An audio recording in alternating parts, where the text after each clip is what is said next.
Okay, so as pretty much everybody is aware, I'll be leaving right after the talk pretty much, and be on extended travels for almost 2 months. Be 2 weeks in Sri Lanka, a week in southern India with Pasanno, Ajahn Dhamma, then to Thailand to meet up with the group from here, and we'll be visiting various monasteries, paying respects to various teachers, but particularly joining the ceremonies for Ajahn Chah in Ubon at Wat Pah Pong. It'll be special ceremonies this year in commemoration of Ajahn Chah's 100th anniversary of his birth. And I think that opportunity to go as a group from Abhayagiri as kind of representatives of Abhayagiri to display a respect and gratitude to Ajahn Chah and to the Ajahn Chah Sangha in Thailand. It's an important thing to do. I mean, one, it maintains our connections, but it also maintains our community. It's inevitably it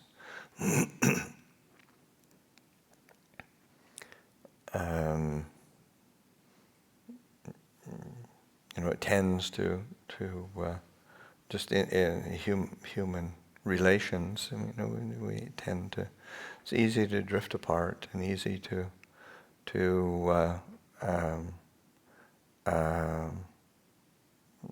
not tend to the connections that we have together as human beings. It's so easy to end up feeling separate and then complain about it, or feel alienated because of it, or feel lonely because of it, or feel isolated because of it. But it actually takes effort to maintain those human connections, and that's on an individual basis as well as on a community basis.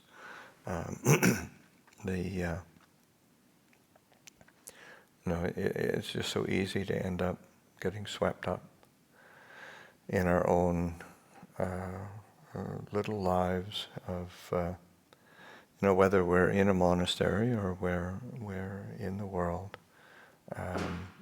It's just human habit, to get caught up in what we're doing, who we are, what we think we should be doing, what we want to do, what we don't want to do but have to do.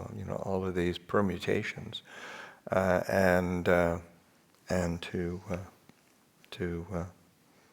feel busy or feel kind of just too engaged with what we're doing in order to connect with others, and that happens on a day-to-day basis. In terms of just how we interact with each other, whether we're, say, here in the monastery,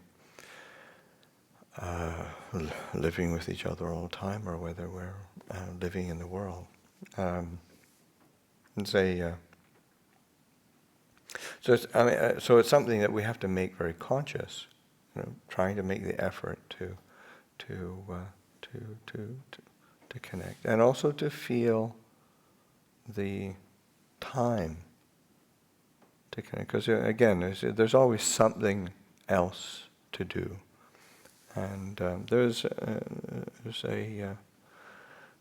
a psychology experiment done. It's a long time ago now. It's in the excuse me. It was in the 70s, in Princeton, and it was people from the Princeton Theological Seminary. So it was people who had a religious vocation of some sort. And but anyway, they did this experiment, and they, of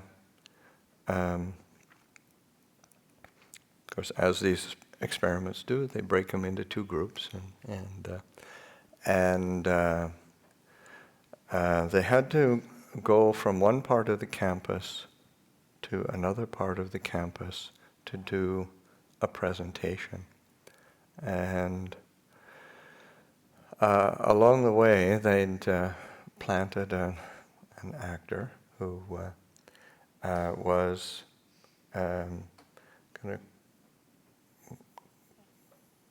along the side, like along the sidewalk or in this alleyway, like kind of in an alleyway where you had to go past the person, and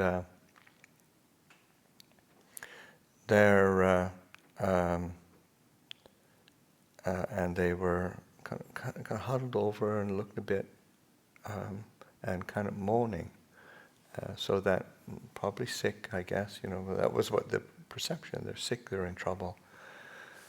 And then they sort of say, okay, who stops and to help this person? And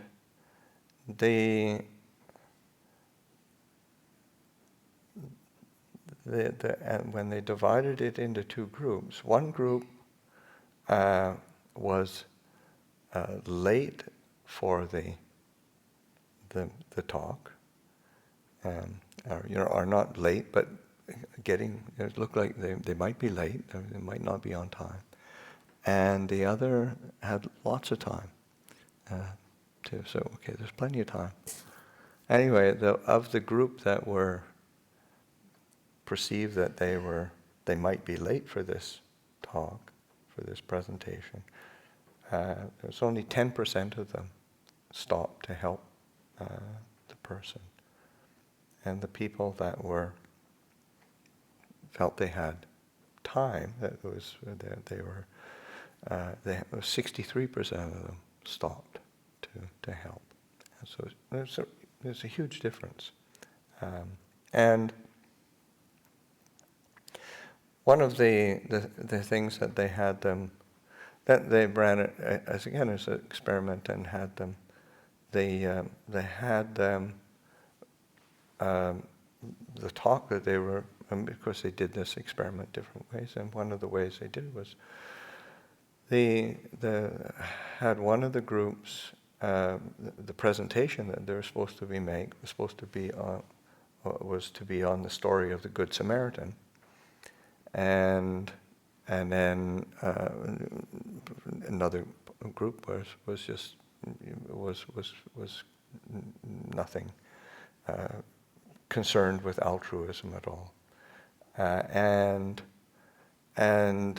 statistically it didn't matter which what they'd read, what they're going to present. It was the feeling of being rushed. And particularly, I think, for us as practitioners that have a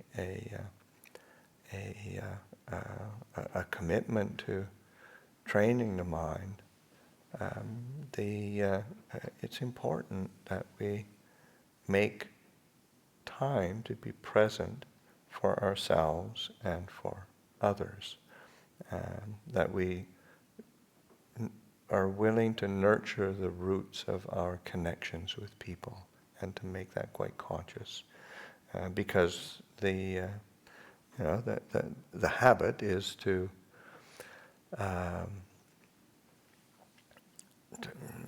get caught up in things and to miss that, and or to not, one doesn't have the time.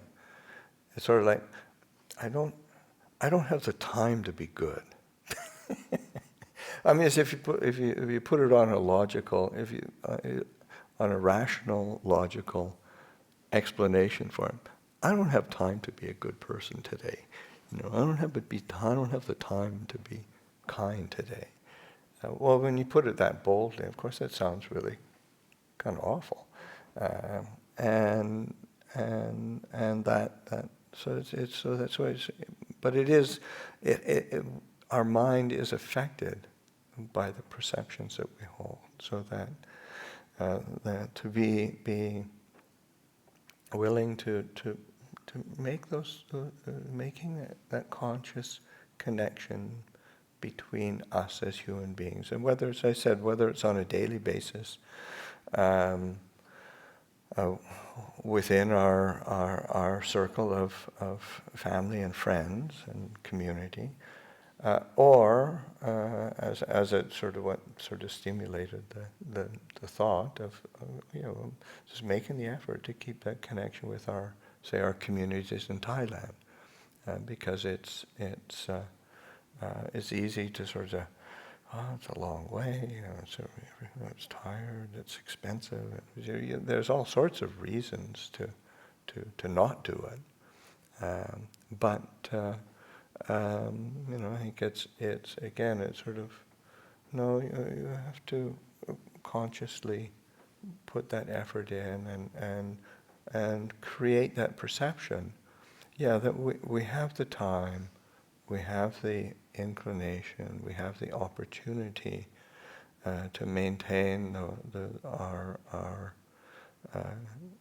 human connections between each other on these various different levels. So, these are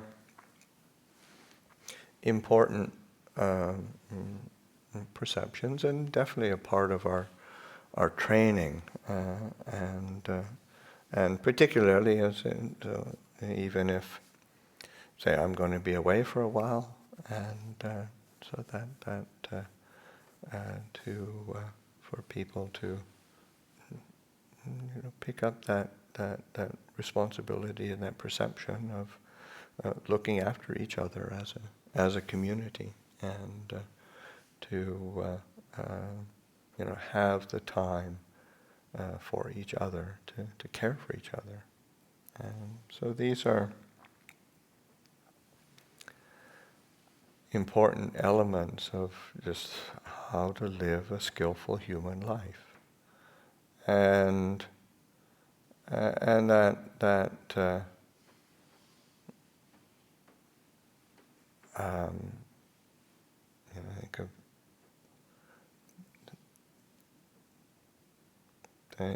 in one sense, so the Buddha being very emphatic on the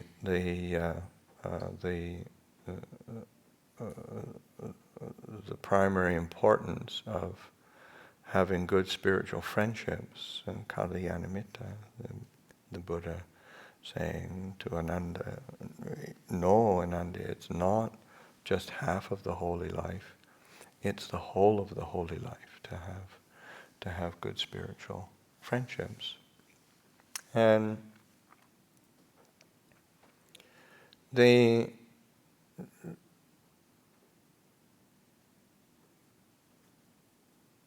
what's sort of percolating in my mind is sort of the juxtaposition between these creating and maintaining and nurturing and caring for our connections with each other as human beings, and investigating the relinquishment of self-view, really being able to penetrate, say, the Buddha's teaching on not self. And you think, well, if there's a not self, If there's a not self, well, you don't have to bother with other people. I mean, you don't have to bother with yourself. But it doesn't work like that. That's sort of like a philosophical position of an extreme nature, like taking logic to extreme. But it's not how it works. That isn't how the not self teaching actually works. It's just sort of, so much of it is around the understanding how much the sense of self gets in the way. Say, like the reason why we don't have time for, say, people is because we're swept up, we're caught in that perception of self and me and mine, and we don't have any space for others. We don't have any space for ourselves, even in the sense of for our own true benefit or for our own true well-being. We carry around and obsess over. That's like how the Buddha delineates it, where that sense of self is fixated, and where misapprehended is the five khandhas: body, feeling, perception, mental formations, consciousness, and that how we pick up and cling to these five aggregates of being and take them to be self, take them to be me and mine. So we end up carrying a burden, which then starts shutting out areas of opportunity and possibility, the possibilities of well-being, the possibilities of human connection, the possibilities of say a warmth of communion, in that sense of connection. So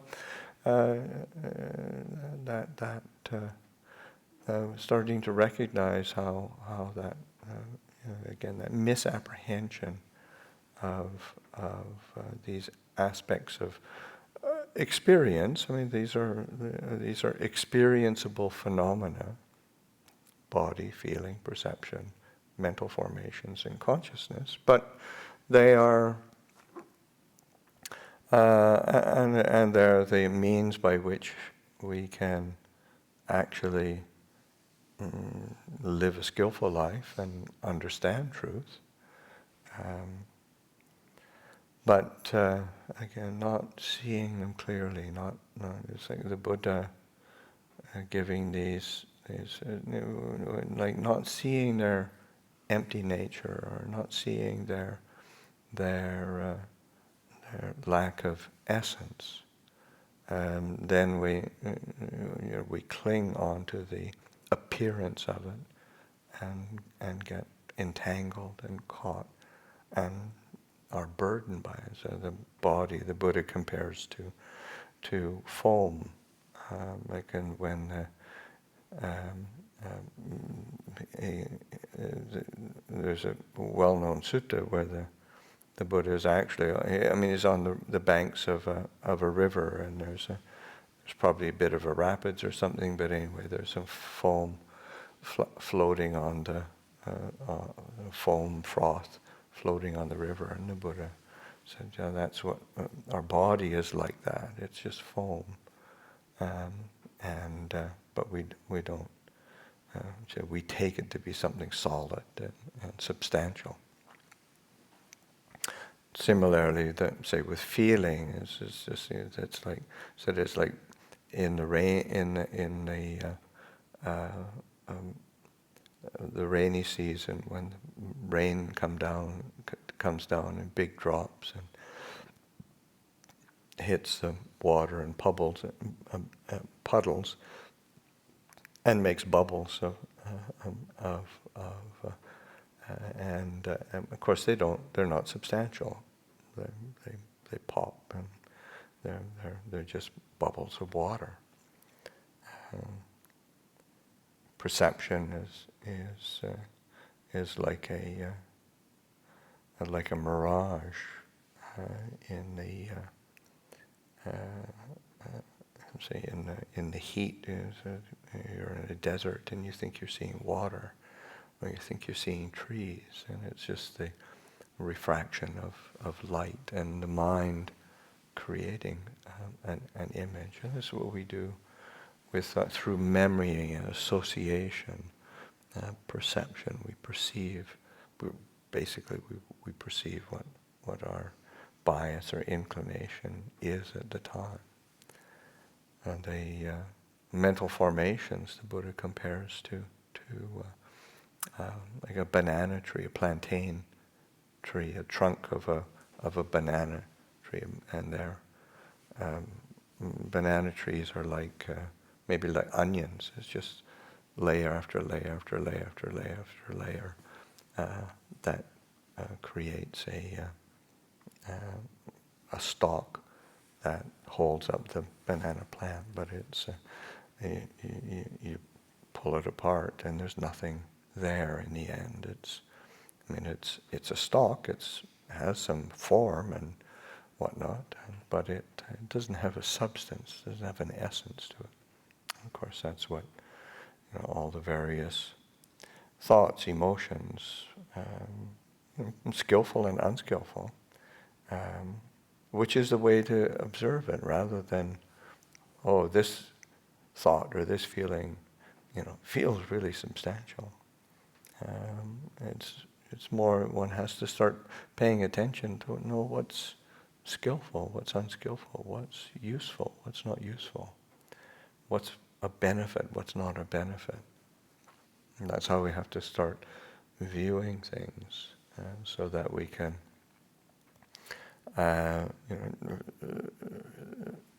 discern more clearly what do we, because we're going to have thoughts, we're going to have emotion,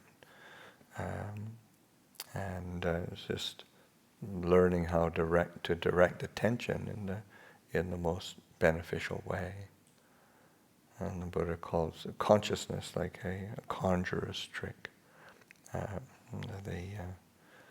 nature of consciousness is that it by its very nature it's dividing into to subject and object. Me conscious of something out there, even if the out there is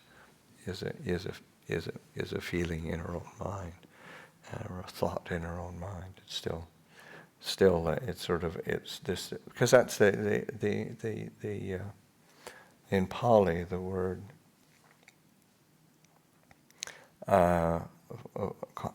vijnana, conscious. Jnana is knowledge or knowing. Vi is like dividing or separating. So it's its function, and because if everything's you can't accomplish that much on a daily basis if everything is all one.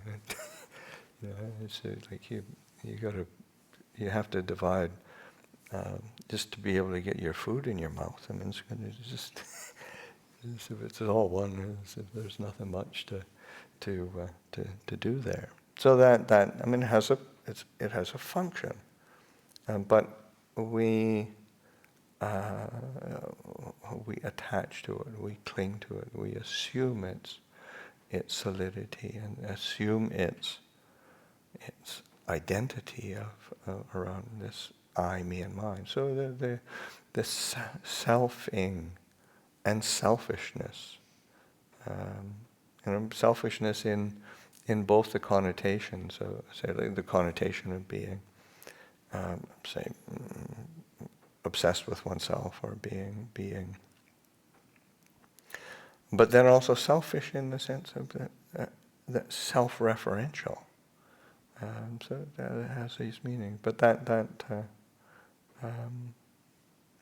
remember years ago going to pay respects to Ajahn Buddhist, who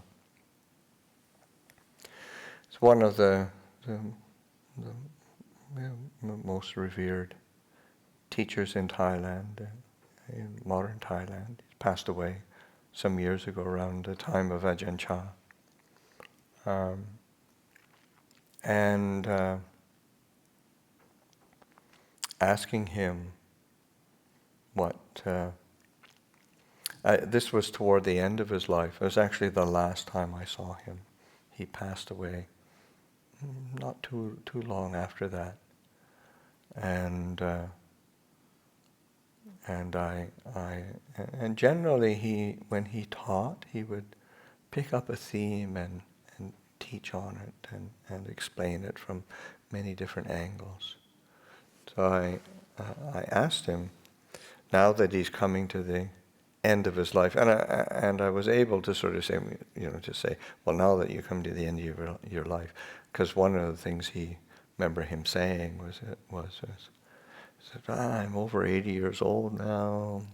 I'm old. I'm sick. I'm tired, and it's really embarrassing living longer than the Buddha. It's just it's really time to go.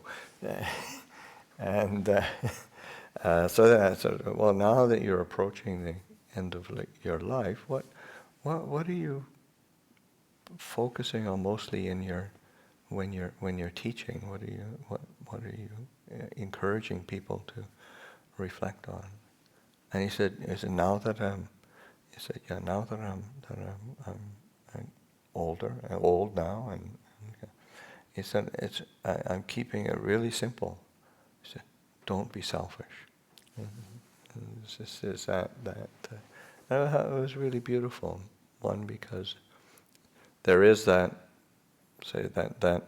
very that applicable aspect of in terms of our human relations that get very fraught when there's when we get selfish and caught up.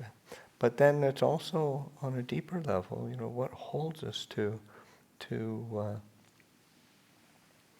that cycle of birth and death, the cycle of suffering and dukkha is this sense of self, and we keep recreating ourselves as miserable beings. So that being okay, just not getting caught in that selfing cycle, not being selfish. And as we pick that up and reflect on it, or practice with it, work with it, I think one of the things that I think is important to be a support for that is paying attention to silence, like an inner silence. There's the times when we're meditating and we're sitting still, watching the breath, and tuning into the silence of the mind, of the heart, because it's so much of what this sense of self is the story that we keep playing and replaying about ourselves and others, and to allow the mind, allow the heart to rest in silence. But I think also, say besides the times of meditative stillness, it's something that we can keep directing attention to, even in ordinary circumstances, is to tune in and listen to silence around one.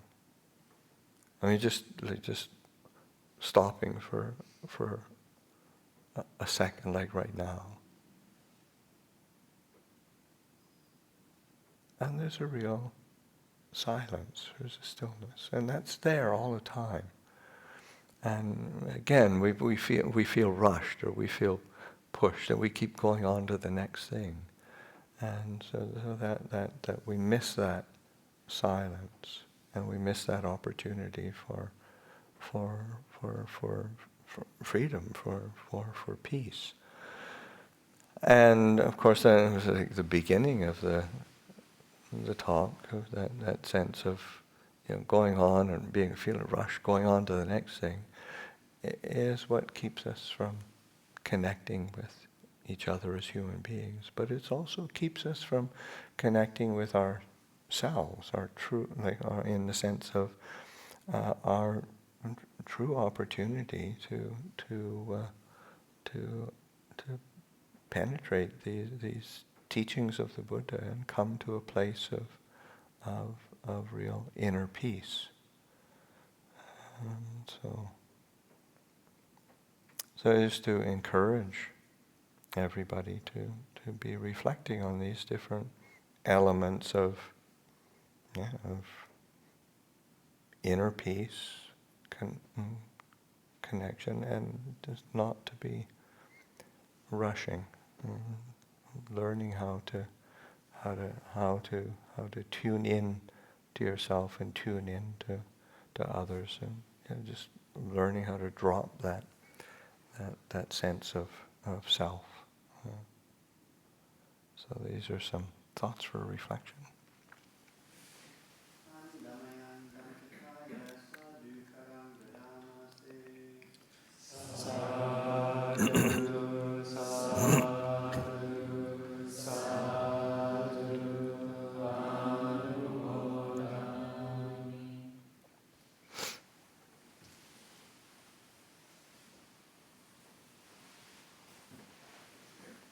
I can do closing chant and pay respects to the shrine.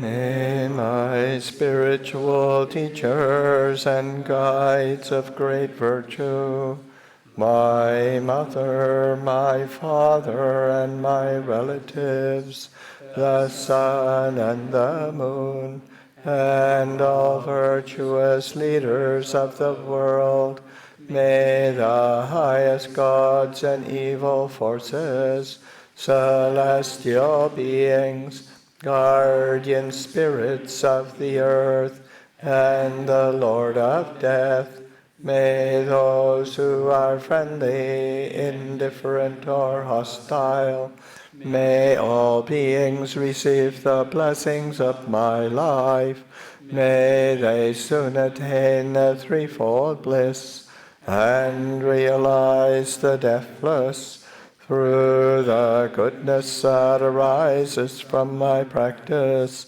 And through this act of sharing, may all desires and attachments quickly cease, and all harmful states of mind, until I realize Nibbana in every kind of birth. May I have an upright mind, with mindfulness and wisdom, austerity and vigor. May the forces of delusion not take hold, nor weaken my resolve. The Buddha is my excellent refuge. Unsurpassed is the protection of the Dhamma. The solitary Buddha is my noble guide. The Sangha is my supreme support. Through the supreme power of all these, may darkness and delusion be dispelled.